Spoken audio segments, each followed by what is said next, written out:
Hey, happy Monday. It's Rena here. I am so excited because I get to be in my home studio. It's really windy outside, and it's really bright. I wish you could see the beautiful trees, but anyway, I'm usually traveling, so I'm excited to be here with you from my home studio. So today we are going to look at options for twists for prenatal yoga. So we often talk about closed twists being contraindicated. So let's talk about what that means. I'm sitting up on a pillow, which is something I just recommend in general, but can really feel good for the prenatal student. So when we talk about closed twists, we're meaning anything that comes in the way of baby and the direction you're moving. So if you had a knee in here, you can already see that might not feel great. Even if you had it out here, it's still pressing a little bit, making baby press a little bit into the abdomen. So, and then if your twist, a closed twist would be having this here and then like moving toward it. So it just doesn't feel good. And really with twists for prenatal, we want to think more about the upper back and shoulders because that is where a lot of rounding starts to happen and it impacts how freely we can breathe.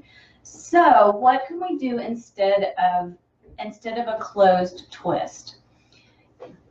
You could also think about a closed twist in terms of anything revolved. So if you were in triangle and you were going to twist toward that leg, anything that takes baby toward something that would be in the way. My dog is going to join in with us today. Hey, Audrey.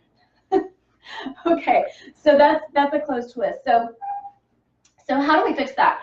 We can do an open twist. So it could just be from, you could even do it from cobbler legs. You could do it from seated, from one leg out.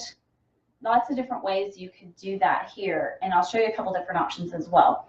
But what you want to think about is baby is here and we want to have this soft, and then when the twist happens you want to think about the thoracic and the shoulders. So hands on baby, breathe in, sit up tall, and then exhale and think about moving from the rib cage and the shoulders, and then hands come down. And then if it feels okay, you can turn your head in that direction, and that might help open up the shoulders and neck a little bit more.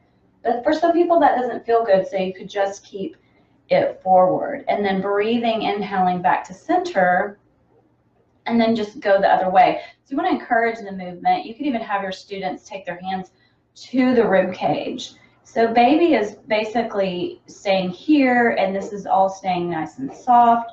We're just moving in the upper back. And this can actually really help with low back pain too, because a lot of times that low back pain is caused from the strain on the thoracic. So let me show you another couple of quick options. I'm going to come off that cushion. I have a ramp built here with a block and a bolster. You could also do this with pillows and blankets.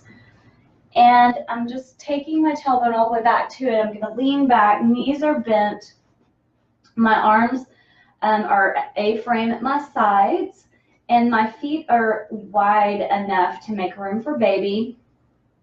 And then you can just gently let the knees go a little left and right. And that can feel really nice on the lower back and not create too much of a twist or pull on baby. And it doesn't compress baby into the abdomen. So that's an option, just a really gentle windshield wiper there. And I actually have one more that I want to show you. So if you have the ramp set up already, you can just turn to the side. So sit up against it, lean over, so you're actually just here. This bottom arm is down.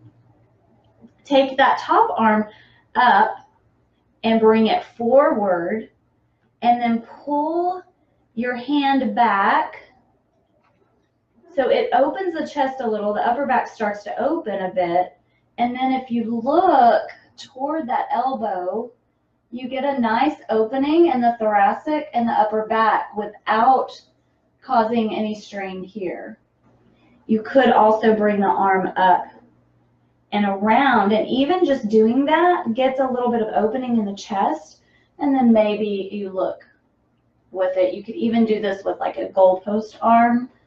So just want to watch that, you know, it doesn't hurt the neck for the prenatal student. So those are my top tips for you today for open twists. We want to avoid closed twists, and really you just want to keep in touch with that prenatal student and make sure that they are finding what feels good for them.